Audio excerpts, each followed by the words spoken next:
This is a sad story, a try not to cry story. One that I told myself and I cried. I don't know if you guys can handle it, but I'm going to have to try. Okay. One day, there was a girl. She went online. She was lonely. And her mom and dad said she couldn't date anybody until she was 35. And she was 18. She thought since she was 18 she had the freedom to do anything. But she was a clueless girl. She didn't really know much of anything. She only went to school on Wednesdays because other days she would go to school for like 2 minutes and then she'd ditch it. Her mom and dad knew that she did this, but they didn't care. The reason why she chose Wednesdays to be the day that she goes to school is because on Wednesdays is the day that her crush goes to school. Every Wednesday, her crush goes to school every day, but every Wednesday, her crush's family goes out of town, and they always go to that town.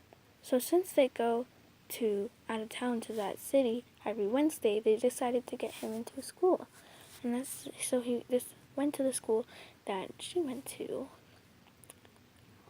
And so she was at the school, and one day she was so sick of it that she knew she had to go up to him, and she knew she had to do something about this, or else he would have to leave her out of her life for the rest of her life. And she knew she could never fix it if he left. She went up to him, and she gave him a kiss on the lips. And he pushed her away. He pushed her away and threw her onto the ground and said, "What did you just do to me?" And she said, I'm sorry, I didn't mean to." "What's your name?" he asked her. And she said, My name is Bella." That wasn't her real name, though. Her real name was Jasmine. But she knew that he loved the name Bella. She doesn't know why, but she said that. And she doesn't know why she lied to him. Because she knew if they ever did start dating, that he would find out sooner or later. And so, he brought her into a room. It wasn't really a room. It was something familiar that she knew. But he told her to close her eyes. And when she opened them, she was in the men's bathroom. She tried to run away, but a hand stopped her. It was his hand. He took her by the side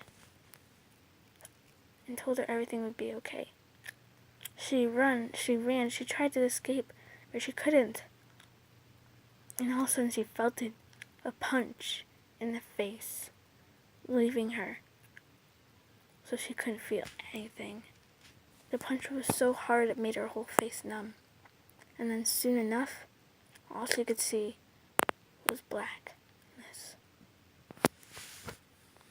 She woke up the next day, and she was in her bed. She didn't know how she'd gotten there. But she looked down out of her window like she usually does every morning. It was Thursday. And it was him, her crush, Clark, outside the window, looking up at her, waving at her.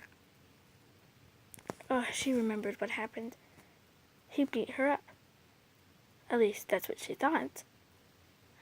And so, she just stuck her tongue out at him, closed the blinds, and walked away. And then, she was done. And all of a sudden, she was so sick. She felt like she was so sick. She turned around, and Before she could make it in time, she started throwing up all over. She didn't know why she was throwing up. She didn't feel sick until then.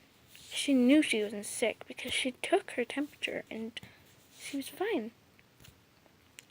But she didn't know why.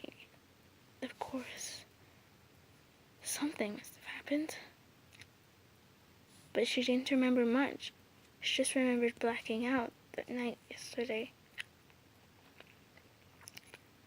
And then her mom came up and she said, "So, how was school yesterday?" And she said, "Oh, it was good. It was great. Are you gonna go today?" And I said, I'm actually kind of feeling sick. I don't know if I should check in today." "Check in? What are you talking about?" said the mom. "Well, usually I only go to school on Wednesdays. I just check in on the other days." "What?" "Mom, don't play dumb on me. You already knew this," she said. But then, since Jasmine didn't like to make eye contact, she looked up, and it was her aunt, the strict old religious aunt. You know her. And she's like, "Wait a minute. Auntie, what are you doing here?" "I'm here to take care of you. Your mother has been in an accident." "She has?"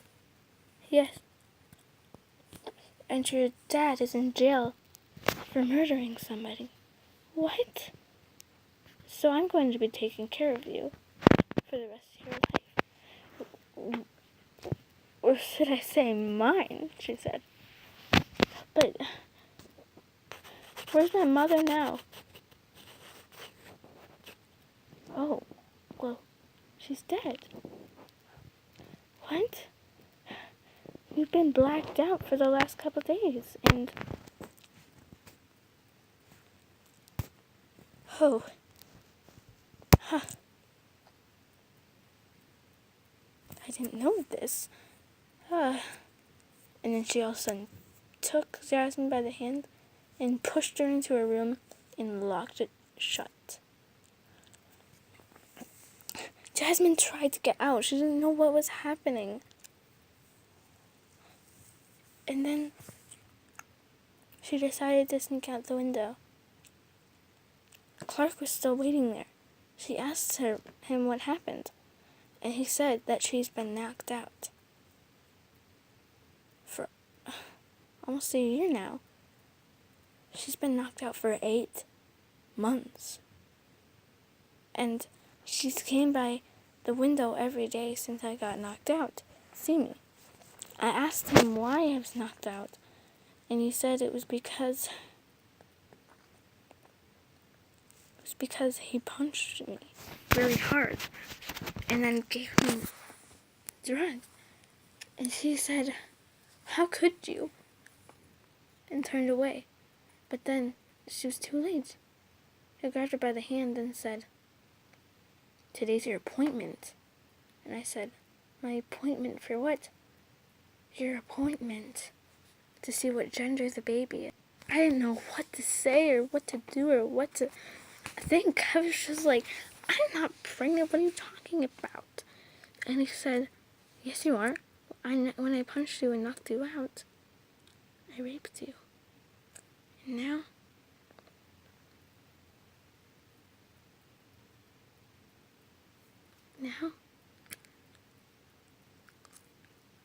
let's take you to the doctor to see what gender it is." And so, once I got to the doctor,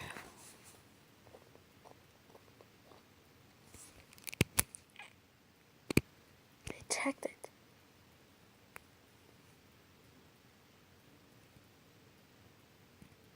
And then something horrible happened. They said, "Ma'am, you have 8 babies in your stomach."